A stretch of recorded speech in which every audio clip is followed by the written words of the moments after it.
Alhamdulillah, alhamdulillahirabbil alamin, wa bihi nasta'in wala umuri dunya waddin, wassalatu wassalamu ala asyrafil anbiya'i wa mursalin wa ala alihi wa sahbihi ajma'in.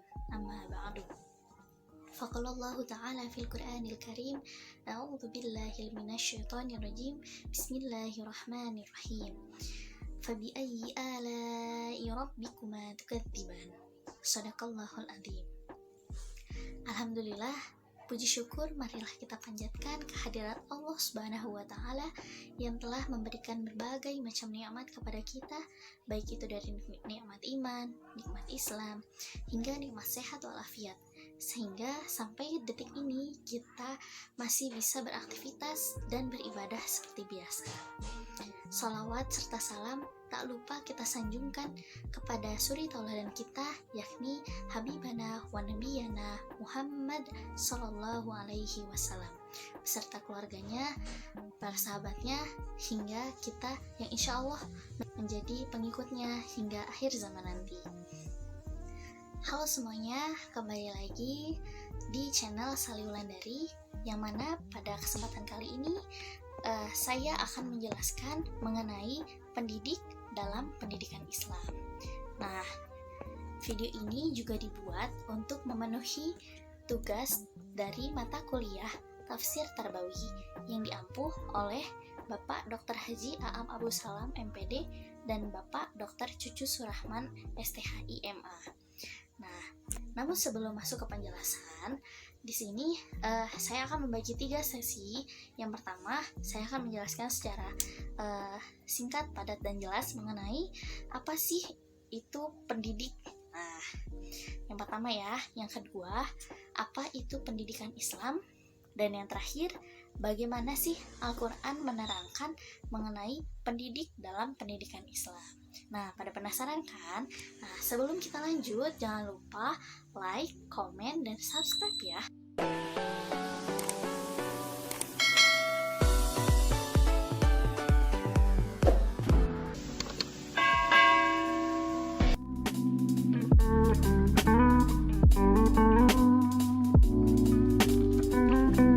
Baik, yang pertama, saya akan menjelaskan mengenai apa itu pendidik. Nah, pada penasaran kan? Yuk, langsung aja. Nah, pendidik itu dari segi bahasa adalah orang yang mendidik. Nah, sehingga kalau dilihat dari arti kata kalimat ini, maka akan memberikan kesan bahwa pendidik adalah orang yang melakukan kegiatan di bidang pendidikan dalam kegiatan mendidik gitu ya. Nah, kalau kita lihat dari literaturnya berupa sinonim dari pendidik itu, maka akan didapatkan beberapa kata nih, dari mulai ada guru, dosen, pengajar, tutor, lecturer, educator, trainer, dan lain sebagainya. Nah, adapun dari konteks pendidikan Islam, pendidik sering disebut dengan murabbi, mualim, mudaris, dan mursyid. Kata-kata istilah pendidik yang bervariasi tersebut menunjukkan adanya perbedaan nih di ruang gerak serta lingkungan di mana pengetahuan dan keterampilan tersebut diberikan. Nah, berikutnya kita lihat berdasarkan undang-undang yang berlaku di Indonesia, yakni Undang-Undang Republik Indonesia Nomor 14 Tahun 2005 yang menjelaskan mengenai guru dan dosen. Nah, pada undang-undang ini menyatakan bahwa ditetapkannya guru adalah sebagai pendidik profesional dengan tugas utama mendidik, mengajar, membimbing, mengarahkan, melatih, menilai, dan mengevaluasi peserta didik pada pendidikan anak usia dini, jalur pendidikan formal, pendidikan dasar, dan pendidikan menengah. Sedangkan pendidik dalam perspektif pendidikan Islam adalah sebagai orang-orang yang bertanggung jawab terhadap perkembangan seluruh potensi peserta didik, baik itu potensi afektif, kognitif, maupun psikomotorik yang sesuai dengan nilai-nilai ajaran Islam.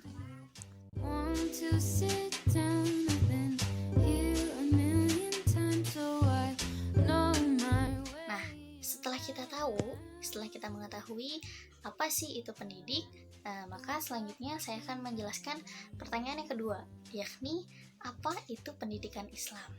Nah, pendidikan Islam menurut Al-Ghazali merupakan proses memanusiakan manusia sejak masa kejadiannya sampai akhir hayatnya melalui berbagai ilmu pengetahuan yang disampaikan dalam bentuk pengajaran secara bertahap. Nah, di mana proses pengajaran itu menjadi tanggung jawab orang tua dan masyarakat untuk menuju pendekatan diri kepada Allah sehingga menjadi manusia yang sempurna. Sedangkan ada pendapat lain nih, menurut H.M. Khalid Toha. Nah, beliau berpendapat bahwa pendidikan Islam adalah pendidikan yang falsafah serta tujuannya baik itu dari segi teori-teori maupun praktek dibangun untuk melaksanakan pendidikan yang didasarkan dengan nilai-nilai dasar Islam, di mana semuanya itu terkandung dalam Al-Quran dan hadis Nabi.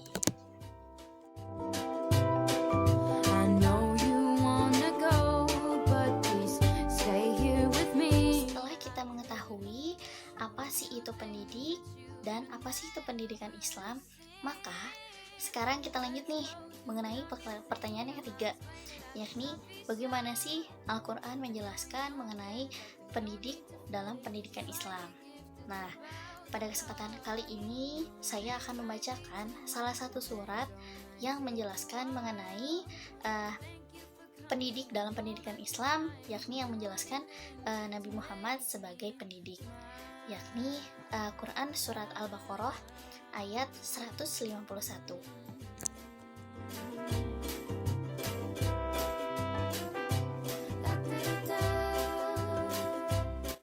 A'udzu billahi minasyaitonir rajim.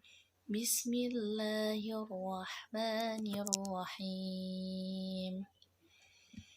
Kama arsalna fikum rasulan minkum yatslu alaikum ayatina wa yuzakkikum wa yu'allimukumul kitaba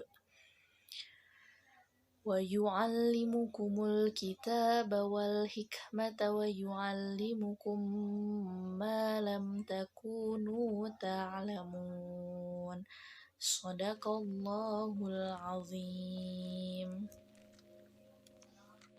Artinya, sebagaimana kami telah mengutus kepadamu seorang rasul, yakni Muhammad, dari kalangan kamu yang telah membacakan ayat-ayat kami, menyucikan engkau, dan mengajarkan kepadamu kitab-kitab Al-Quran dan hikmah atau sunnah, serta mengajarkan apa yang belum kamu ketahui.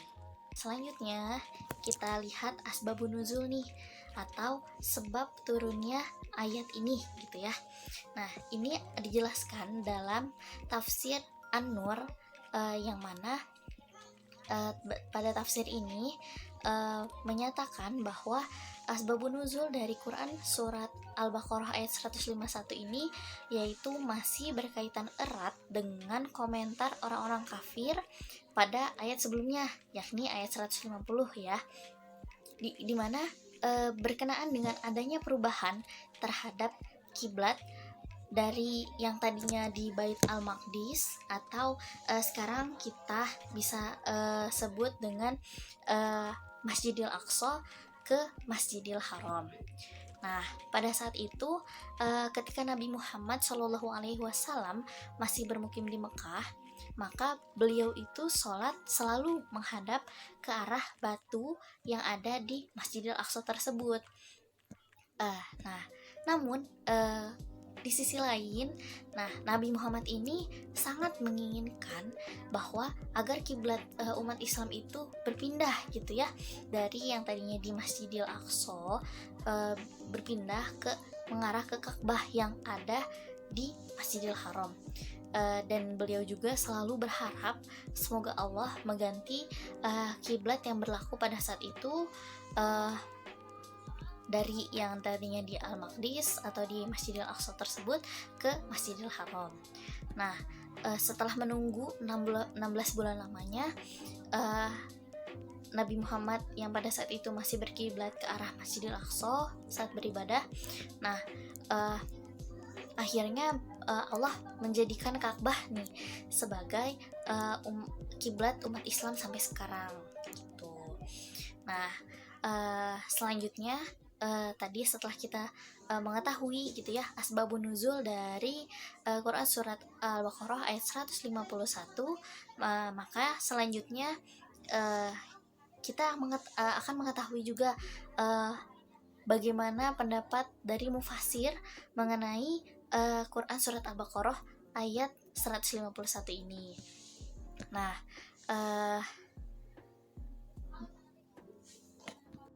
setelah kita mengetahui asbabun nuzul dari Quran surat Al-Baqarah ayat 151, selanjutnya saya akan menjelaskan mengenai pendapat dari para mufasir mengenai Quran surat Al-Baqarah ayat 151. Yang pertama ada tafsir Al-Maraghi, di mana dalam tafsir Al-Maraghi ini dijelaskan bahwa pada saat itu Rasulullah Shallallahu Alaihi Wasallam selalu menanamkan benih akhlak yang mulia kepada objek didiknya, yakni para sahabatnya. Nah, sehingga dapat menjadikan mereka sebagai manusia yang berakhlakul karimah.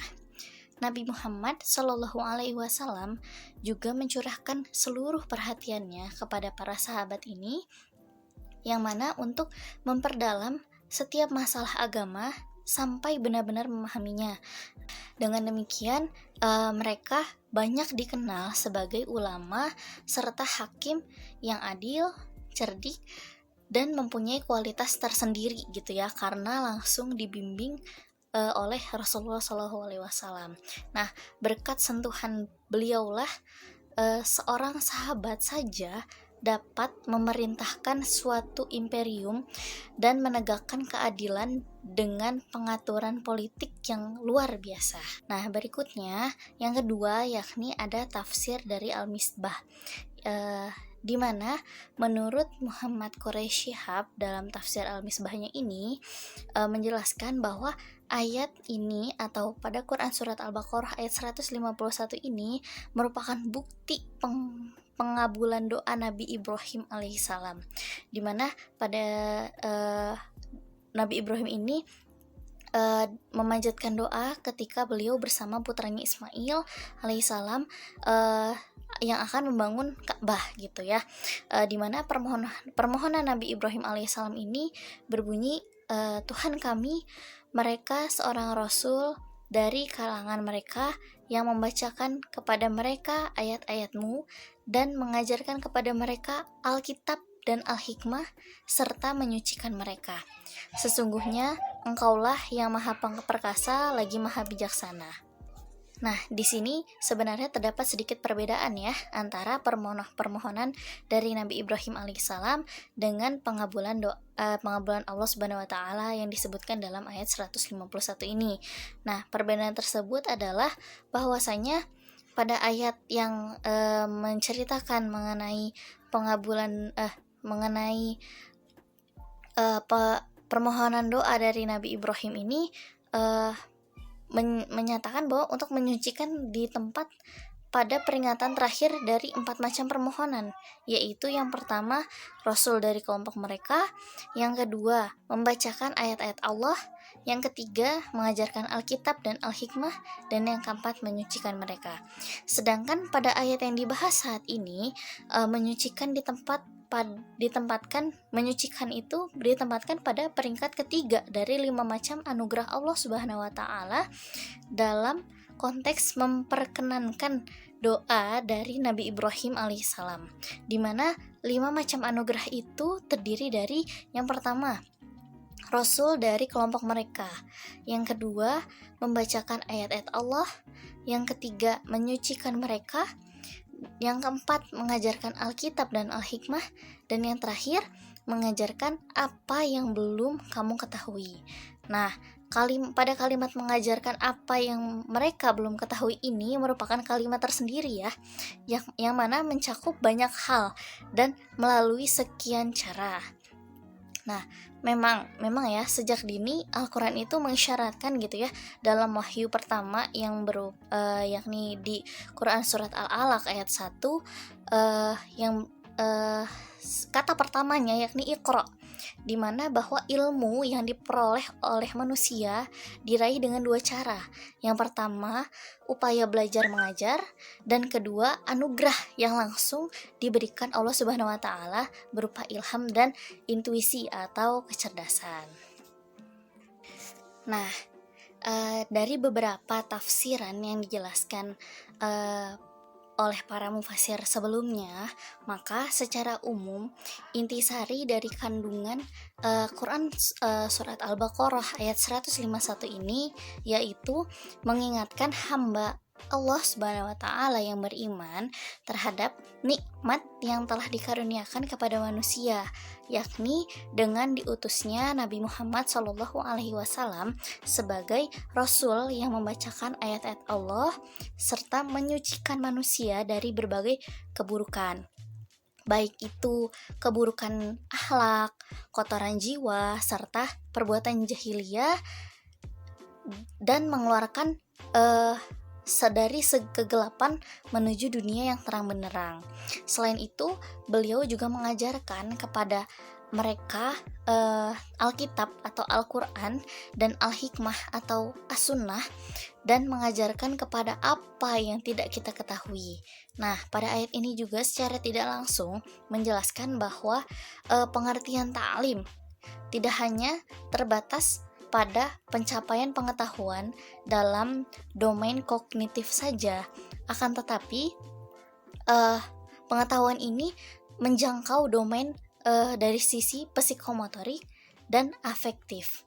Nah, oleh karena itu, proses ta'lim yang terjadi tidak hanya mengacu kepada kemampuan membaca secara harfiah, akan tetapi lebih luas lagi, yakni membaca dengan perenungan dan pemahaman. Nah, dengan perenungan dan pemahaman ini, maka lahirlah sebuah tanggung jawab moral terhadap ilmu yang diperoleh makhluk Allah tersebut, manusia ya, melalui apa yang dibaca dan dimengerti.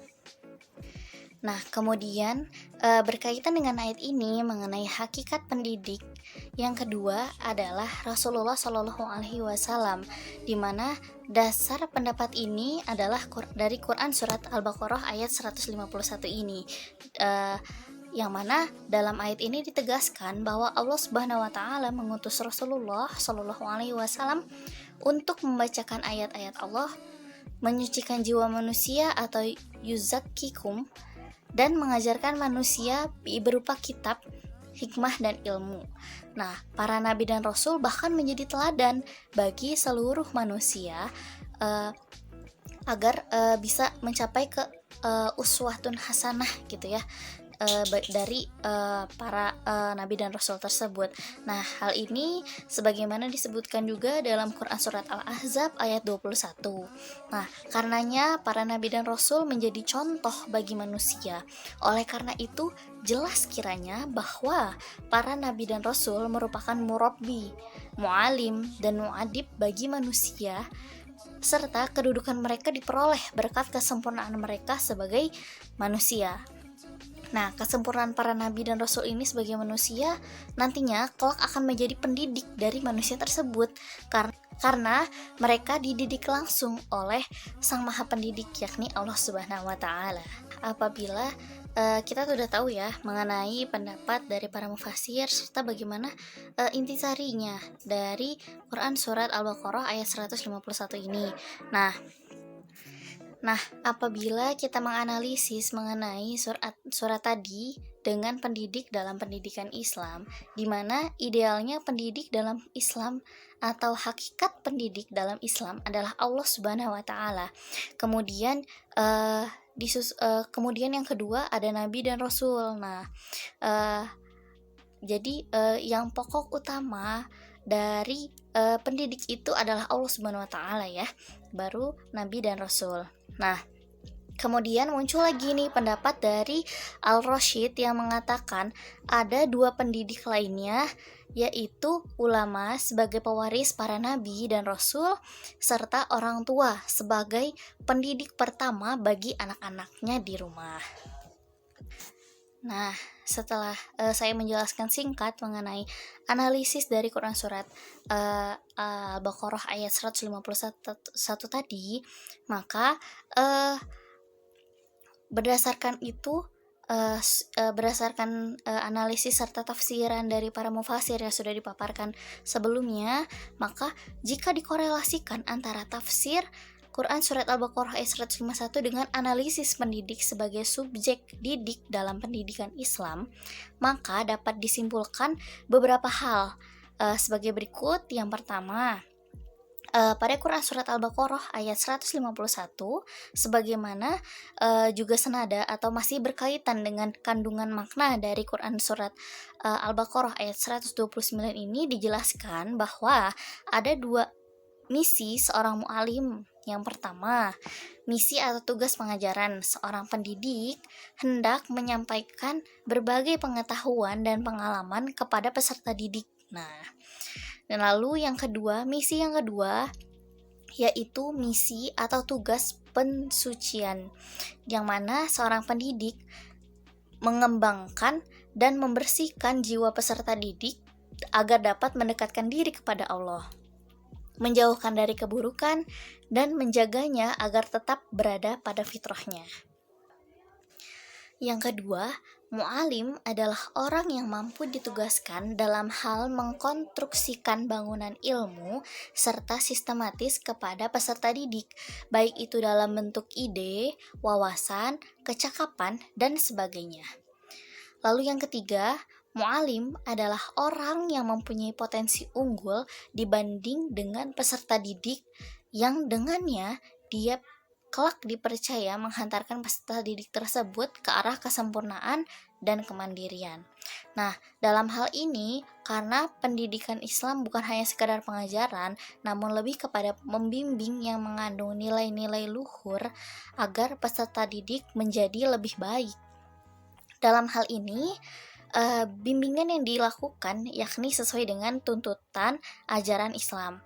Maka dari itu, peserta didik mempunyai kesempatan yang cukup luas untuk mengaktualisasikan segala potensi yang dimilikinya.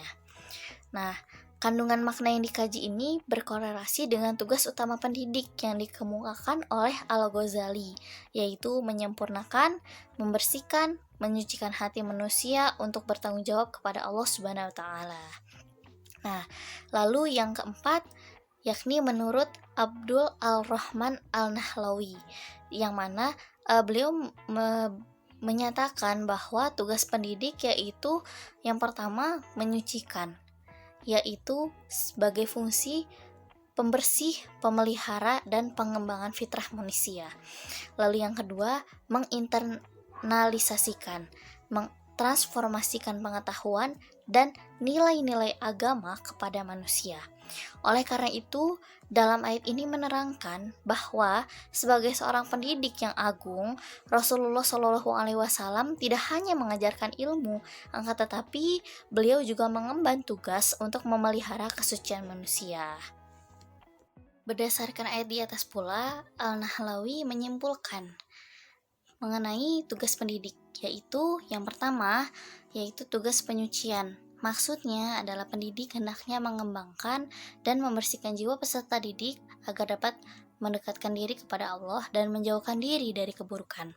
Yang kedua, tugas pengajaran, yaitu pendidik hendaknya menyampaikan berbagai pengetahuan dan pengalaman kepada peserta didik untuk dapat diimplementasikan ke dalam tingkah laku dan kehidupannya. Lalu yang ketiga, seorang pendidik hendaknya memelihara sholat dan amal ma'ruf nahi mungkar, melakukan yang disunahkan oleh agama, memelihara akhlak yang mulia, mengisi waktu luang dengan hal-hal yang bermanfaat, selalu belajar, dan tidak merasa malu untuk menerima ilmu dari orang lain. Saya akan menyimpulkan nih, sebenarnya apa sih yang tadi sudah dijelaskan ya panjang lebar dari dari asbabun nuzulnya sampai menurut para mufasir sampai analisisnya. Nah, jadi dapat disimpulkan bahwa Nabi Muhammad SAW merupakan pendidik utama di bumi. Nah, di mana pendidik itu sebenarnya hakikatnya adalah Allah Subhanahu wa taala.